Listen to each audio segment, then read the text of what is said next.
Atlanta News First Plus starts now. Thank you for joining us here at the First Alert Desk on Atlanta News First Plus. In just 3 days, more than 1 million Georgians could lose food assistance. SNAP benefits will no longer be available to families come Saturday, November 1st, if the government shutdown continues. Atlanta News First Neomani Watson is in downtown Atlanta with more on how food pantries are stepping in to help. The state are working to bring in as much food as possible right now, but they say they are already seeing more families come in as they prepare to lose those SNAP benefits. SNAP is federally funded and helps low-income households pay for food.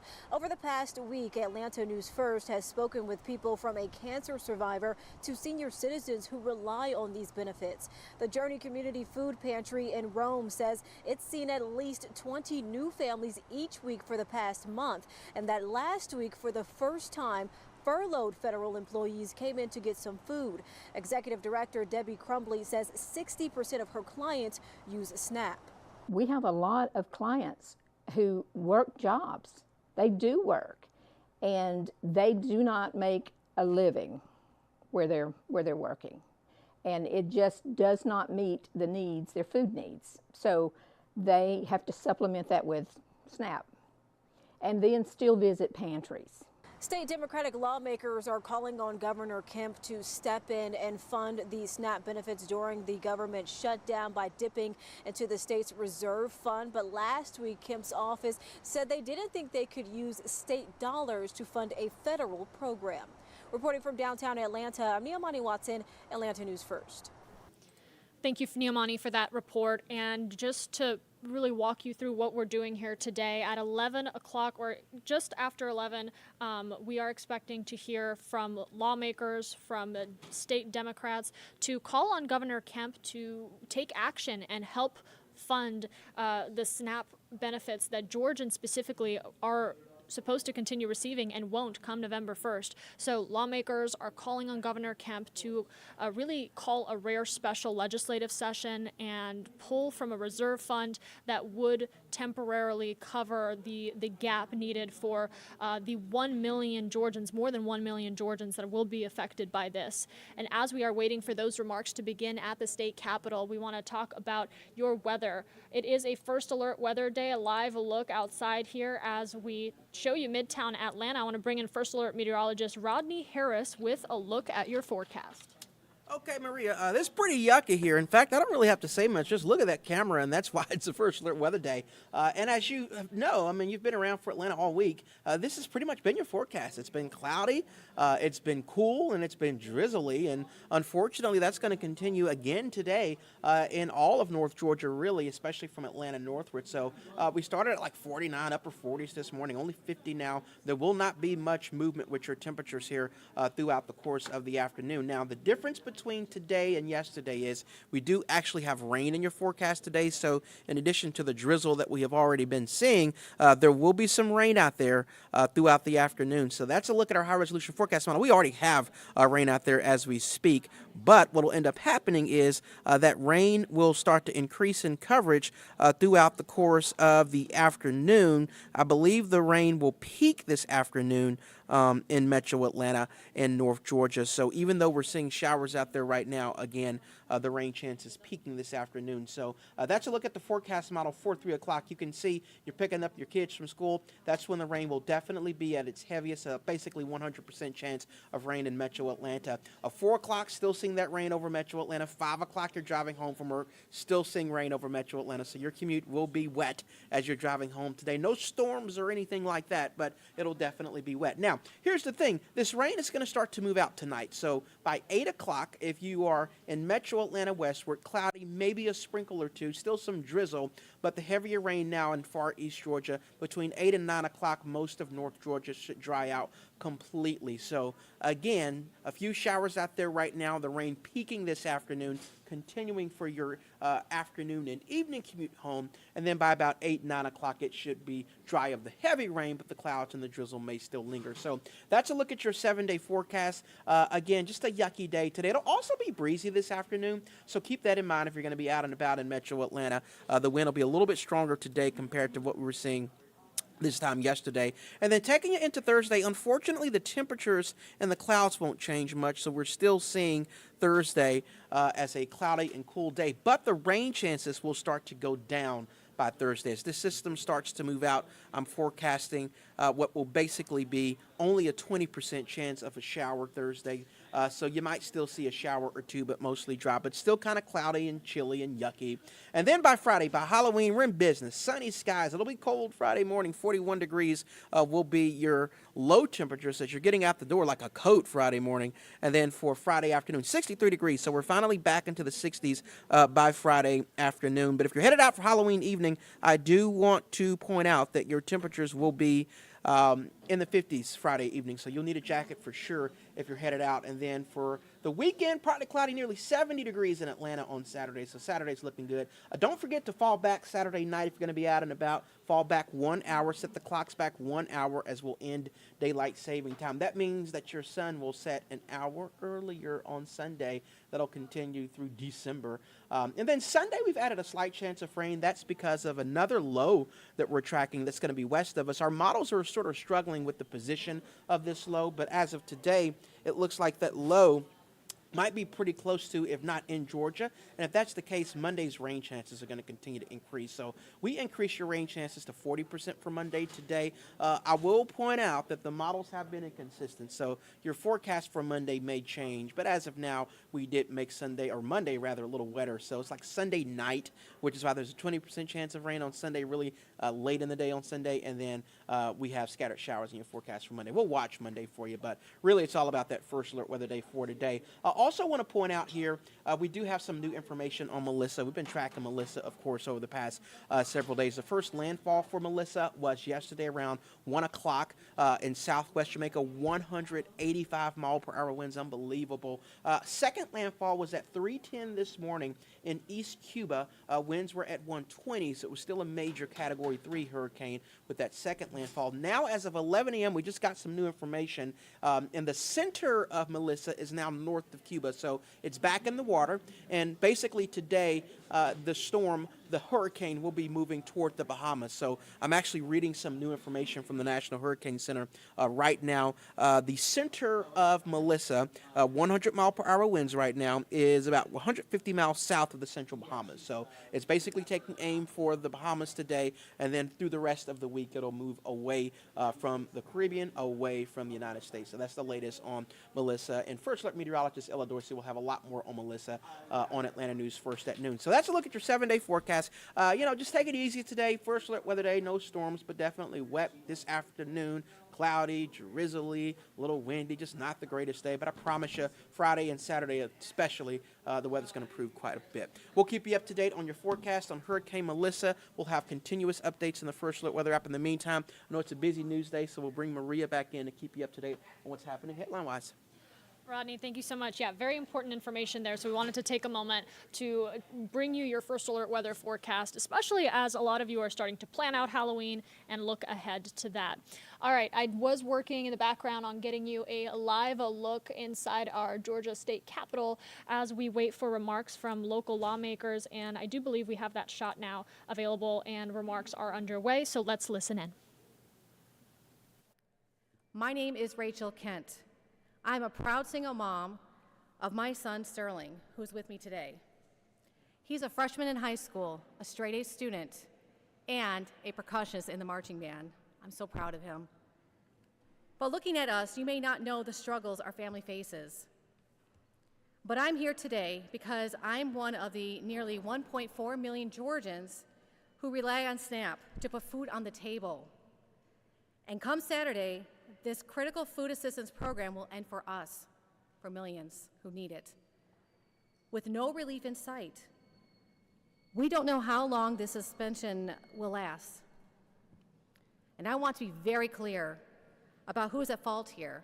President Donald J. Trump and the Republicans, who shut down the federal government. And now our governor, Brian Kemp, has an opportunity to fill in the gap and make sure families like mine don't go hungry. But you know what? He's refusing. Georgia has a rainy day fund, but for many of us, it's already raining. Families are doing everything right, applying for jobs, caring for children, recovering from illnesses or disabilities, and still, it's not enough. SNAP isn't a choice for my son and I. It's survival. Brian Kemp and many politicians need to use Georgia's surplus to help SNAP families now. Too many of our leaders don't know what it's like to check the pantry before payday, to stretch $10 across the week, or to send a child to bed after another long day of trying. We're tired. Many of the politicians were born with silver spoons in their mouths, and now they tell the rest of us how to survive with plastic forks? Ain't right. But we're not asking for pity. No, we're asking for perspective. We're not asking for handouts. We're asking for a hand up. SNAP, it's a lifeline. It's how working families survive between paychecks. It's how single parents like me feed their kids when the world tells them to do the impossible. Our governor, Brian Kemp, is supposed to support hardworking Georgians, but instead, not just the powerful, not just the comfortable, but all of us. The parents trying to feed their families, the laid-off workers looking for one chance to start again, and the people who still believe in hard work, even when the jobs have vanished. Georgia's leaders need to remember who they serve, because we, the people of the United States of America, the ones who struggle, who keep trying, who never give up, we're still here. And we, the people, deserve to be heard. So Governor Kemp, please take action now to protect families and fund SNAP on November 1st. This isn't about politics. This is about the people. Because hunger doesn't care about party lines. Thank you.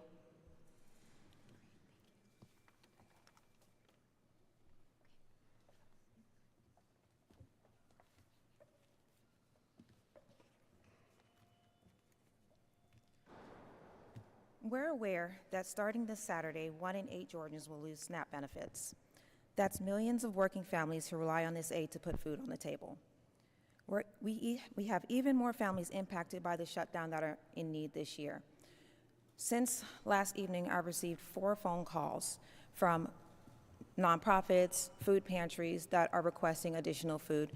They've seen an increase of 25 to 50% of families requesting additional help for Thanksgiving. And we're stretching ourselves thin trying to meet those needs.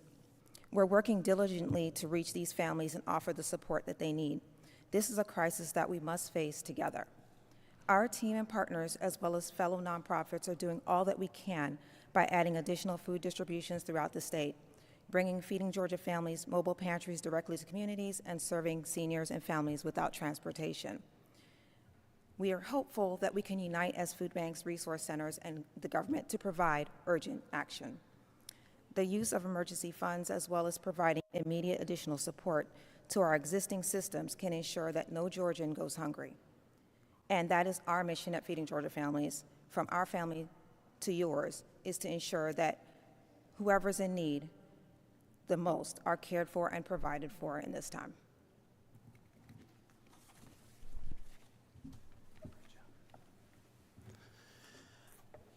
Good morning, everyone, and good morning, Midtown International School. I want to start by thanking Senator Nabila Islam for her leadership during this critical time, and I want to thank Ms. Alicia Rivera and Feeding Georgia Families for the work that y'all are doing in the community every day.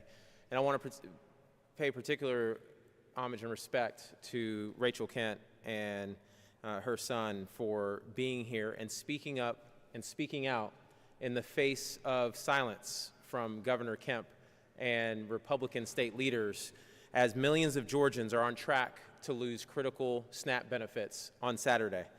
My name is Jason Estevez, and I'm running to be the next governor of the state of Georgia because Georgians deserve better than the leadership that they are getting at this critical moment. I'm a former educator, school board member in Atlanta Public Schools, and a state senator. And every day in each of these roles, I've seen how our kids are being left behind, mainly because of where they live. Kids would come to school hungry or sick, and that meant that they couldn't focus on the one thing that they were supposed to be focused on, which is learning. SNAP helps millions of kids and their families put food on the table, and I've seen it firsthand. It's an essential program, and without it, children across this state will go hungry. I think about counties like Hancock County, where 1 in 2 children are food insecure. SNAP expiring on Saturday will be terrible for those children who are already in crisis. But I also want to point out that there's a misconception about who is on SNAP benefits. It's Georgians like Rachel. It's Georgians who are working in our kitchens, in our restaurants, in our ag industry. 1 in 4 cooks around the state are on SNAP. 1 in 4 nursing aides, cashiers, dishwashers. 1 in 5 agriculture workers and hairdressers are on SNAP. This is another way for these hardworking Georgians to make ends meet. So I want to be clear. Donald Trump and Republicans are at fault here. They shut down the federal government because they did not want to address the health care for Georgians across this state. And they did it without no regard for Georgia's children or their families. And now with SNAP benefits on track to run out on Saturday, Republicans in the federal and state governments are refusing to address this problem. As has already been stated, 1.4 million Georgians rely on SNAP. So why won't Donald Trump and Brian Kemp act to ensure that 1 in 8 Georgians don't go hungry? These are reckless political games. It's lawless, it's outrageous, and above all, it's cruel. After previously saying that they would continue SNAP through federal government funding, Donald Trump is reversing course, and they're refusing to use critical contingency funds to provide a lifeline for hardworking people across this state. But let me be clear, it's not just the Trump administration. Our own governor, Brian Kemp, is sitting on his hands while his own constituents are in crisis. And there's so much that he can do. For starters, over 22 states have joined together to sue the Trump administration's horrific SNAP freeze. Brian Kemp and Chris Carr refused to join that lawsuit. I think about our hardworking men and women in the National Guard who could very easily be mobilized to help pantries across this state to meet the needs of Georgians. But instead, right now, they're in Washington, D.C., doing landscaping and picking up trash. And look, y'all, as Senator Islam said, our state has $4.6 billion sitting in a bank account that can be used for dire times such as these. This is exactly what this money should be used for, helping Georgians when they are most in need. When Kemp says that there is no mechanism to fill in the funding gaps, he's just refusing his responsibility. In fact, Governor Kemp has released state funds before in times of crisis. He can do it again, but he's choosing not to. And I can tell you that when I'm governor, I won't hesitate to use funds when Georgians are in need of urgent relief. Republicans like Brian Kemp, Burt Jones, and Chris Carr didn't flinch when it came to handing out billions of dollars to big out-of-state corporations. But now when it comes to urgent relief for hardworking people in this state, they are nowhere to be found. And unlike state Republican leaders, we are standing here to take action, and I will do so when I'm governor. In times of crisis, I don't stay silent. I take the challenge head on. And when I'm governor, if the Trump administration makes any move that hurts Georgians, you can count on me to stand tall and to fight back. Y'all, there is no excuse. It is time for action, and I call on Brian Kemp to protect families and ensure that Georgians can keep food on their table. So to the struggling Georgians all across this state, to folks like Rachel, in the face of these cuts and uncertainty, I tell you that I am standing with you. We are standing with you. And here's what y'all can do right now. First, keep using any funds that you have on your card because existing EBT balances will continue to work. Reach out to your local food bank, to Feeding Georgia Families, to churches, to school districts, to community organizations that are providing resources at this time. You can go to feedingamerica.org and put in your zip code, and it will provide food banks in your area that are providing critical resources. And Ms. Alicia Rivera, thank you so much for being here on behalf of Feeding Georgia. To the Georgians who have the resources to spare, I encourage you to support organizations like Feeding Georgia that are doing the work on the ground. Y'all, here's my commitment to you. I will always put Georgians' health, wealth, and opportunity first as governor. It's what I've done throughout my whole career, and no matter what attacks Trump and Republicans throw our way, I'll continue to fight for you. Thank you so much, and with that, we'll entertain any questions. Yes.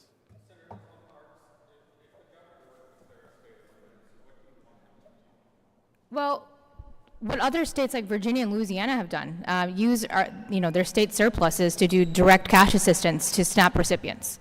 And I know that he's saying, well, there's technical difficulties, but he's the governor of Georgia. I'm asking him to figure it out and get the billions and billions of dollars that we have in a surplus, and to get that, we can take that and actually help Georgians. We are not a state that's in a deficit. We have a surplus. We can use it, and it's up to the governor to do so.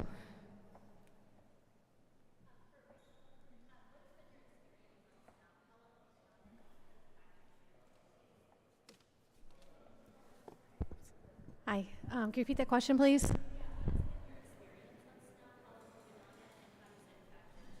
So basically, when I became a single mother, so kind of give backstory, I have a college degree, but when you're a parent, married, you become the homemaker. So when I got divorced and became a single parent, getting a job has been extremely difficult. My degree is political science. And so I had to do the survival and get on food stamps. How long been on it? For about 6 months. It's still hard getting a job, and my experience has been great. I mean, you don't get a ton. That's the thing, the misconception people have. Just for my son and I, get like $300 a month on it. It's like nothing. It's not. Put it this way, I'm thankful for everything I get on it, but the way groceries are, you can't get a lot. And I like to cook from scratch too. I think that it's the most beneficial thing. There's a lot of people on food stamps. A neighbor could be on food stamps and they could be living in $1 million house. You would never know, but we judge way too much. I think that's my main thing, is we gotta quit judging people and help people more. Sorry.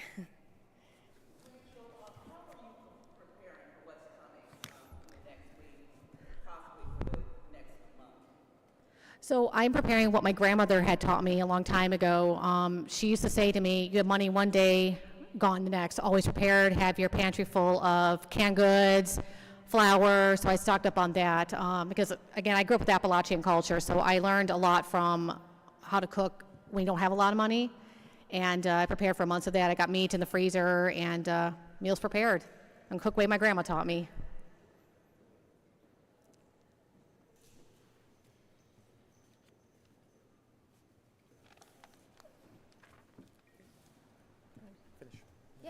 If there are no more questions, thank you so much for being here. And again, I just want to emphasize that other states have called for a state of emergency. The governor can also do so. We are sitting on a $14.6 billion surplus, and we have 1.4 million people that are about to run out of food. We can do something, and the governor should do something now. Thank you.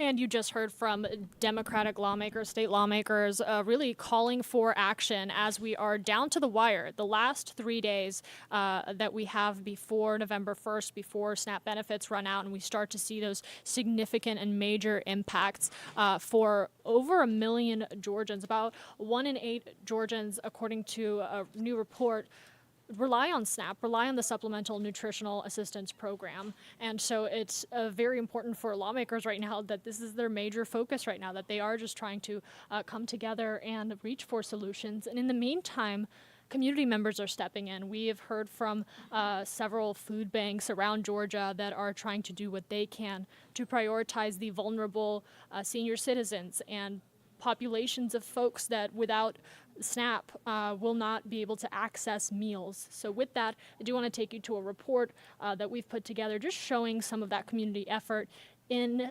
the wait for answers. The Atlanta Community Food Bank serves 29 counties in northeast Georgia. Now, more than ever, the food stocking these shelves is needed by their 700 partner food pantries. Our worry right now is that we're already responding to record levels of need in our community today, pre-federal government shutdown. John West says Atlanta Community Food Bank is serving 70% more people than they were 3 years ago. And if the federal government doesn't reopen, there'll be an even greater need. But the cost of SNAP is too high to shoulder, even as a stopgap. Here in Georgia, that equates to about $250 million every month. That's about the value of the food we might distribute in a whole year. So being able to fill that gap is just something that food banks aren't built for. If SNAP remains unfunded, it's another hoop the Atlanta Community Food Bank will have to jump through because of decisions made in Washington, D.C. Product we have been counting on to fill out our warehouse this year wasn't available. Earlier this year, around $10 million of food did not arrive due to a $500 million project cut by the USDA. Justin Berger, Atlanta News First. And that was our Justin Berger reporting for us. Again, yeah, this is a story that we have been following and will continue to follow as we cross into November. And just to emphasize the amount of families that are going to be feeling the full weight of SNAP ending. So the remarks you just heard was from former state senator and Democratic candidate for governor in 2026, by the way, Justin Estevez, as well as state senator Nabila Islam and the Feeding Georgia Families CFO. We are currently waiting here. I want to take you out live to remarks from Fulton County Chairman Rob Pitts, who is expected to share his food emergency plan.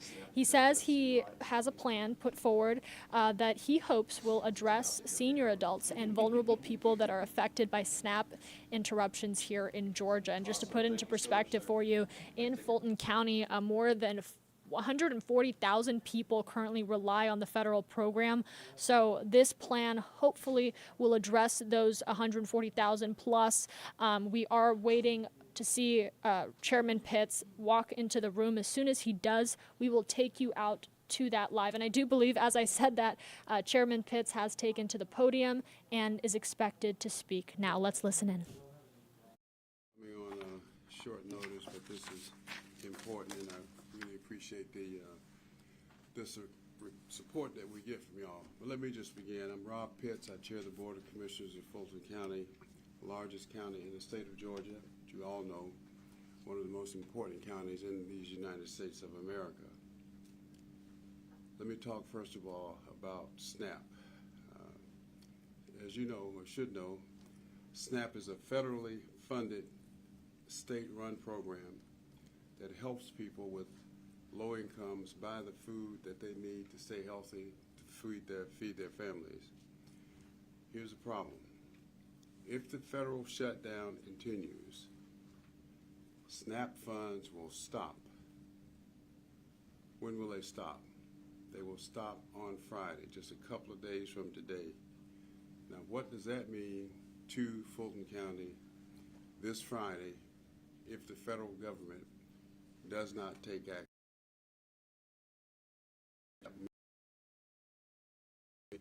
In Fulton County, again, the largest county in the state of Georgia, this is maybe startling for some of you, but there are 145,000 residents of Fulton County. Almost 14% of the residents of Fulton County received SNAP funds in 2023.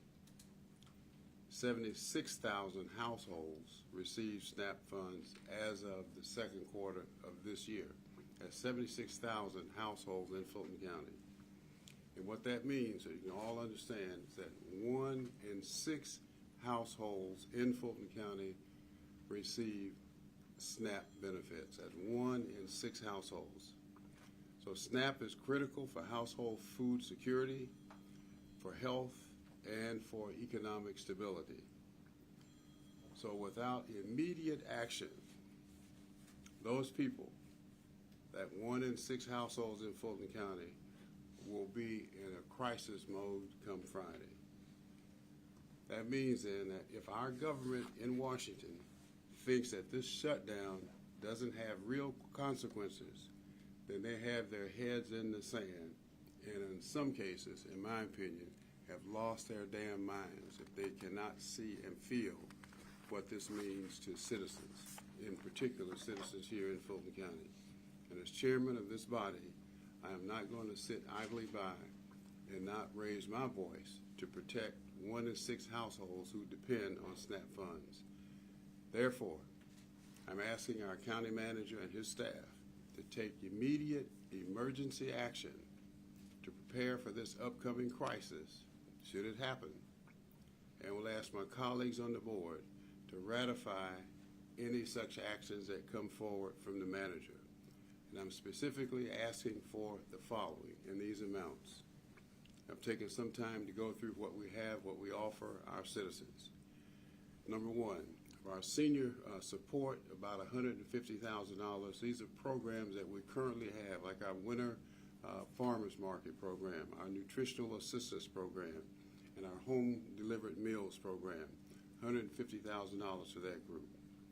Secondly, you're probably aware of our Fulton Fresh program that we go around the county providing fresh fruits and vegetables to our seniors in particular, well received. Another amount for that group as well. And lastly, we have 9 firms, organizations, nonprofits that we fund on an annual basis. And I'm asking for an additional $500,000 for those 9 organizations whose primary goal is to provide food like Hosea Feeds the Hungry as probably the most famous of that group. There's 9 of them though, an additional $500,000 for those 9 organizations. And these are organizations that are currently receiving funding through our community service program grants. Again, this totals about $1 million in immediate emergency assistance, and that amount should carry us through November should the SNAP funds disappear come Friday.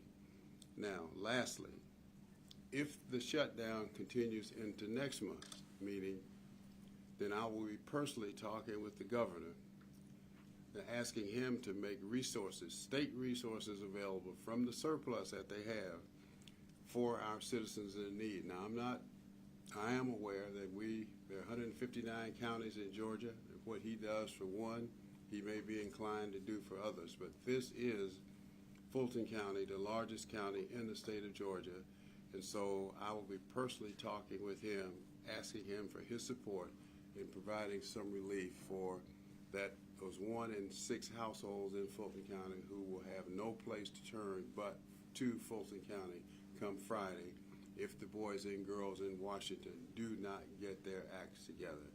Even Ray Charles can see the impact that this is going to have on the residents of Fulton County. So I'll take a few questions. The Fulton Fresh program, did you say a number for that one? How much you were doing? 50,000. 50 for that? Mm-hmm. 50,000. Where are the funds coming from? That will be up to him, but I would think that I have some ideas myself of where the funds can come from. They are available, and if he can't come up with it, I can certainly give him some unsolicited advice. Have you already spoken with other commission members? I have not. But they will have to. I'll be taking this to them. They're very sensitive about this, I'm sure. I mean, everybody is. I mean, again, you'd have to have your head in the sand not to realize the impact that this is going to have here. And I always use that example. I mean, this is so clear that Ray Charles can see what the impact is going to be in this case. Have you spoken with some of the nonprofits or people that receive SNAP benefits, stuff like that, to kind of understand what they're going through right now? I have spoken with some of them, and it's all over. You guys have done a great job in covering it. We're aware of what's going on, where people are calling our office already asking, because I attend most of the Fulton Fresh events. I've seen most of you there, at least your station's there. represented. So I know what they're feeling. I know how important these programs are. I know how important this food is for them. Those of us who, living fat, happy lives, it doesn't impact us. But that 1 in 6 households, it does impact, and that's women and children in particular, and our seniors. What would happen if the commission said no, if the state says no? What's going to happen to those 1 in 6 households? I can't imagine this Board of Commissioners saying no to this group of vulnerable citizens in our county. All right, thank you all so much. I appreciate you. Appreciate you.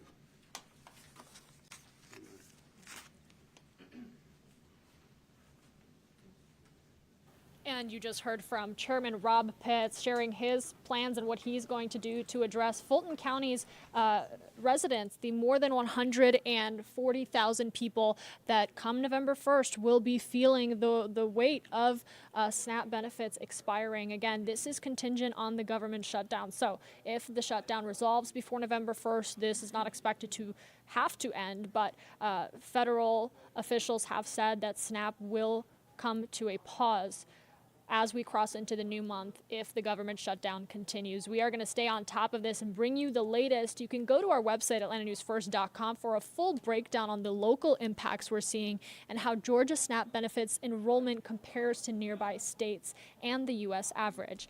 Make sure you have the Atlanta News First app downloaded on your phone to get push notifications when we go live here on Atlanta News First Plus. Thank you for watching ANF Plus. For more breaking news, live coverage, and your community stories, download the Atlanta News First app. You can also watch us on YouTube, Roku, Apple TV, and Fire TV. To join the conversation on YouTube Live, visit our channel and hit subscribe. You can also listen to the Atlanta News First podcast by searching Atlanta News First on your preferred listening platform.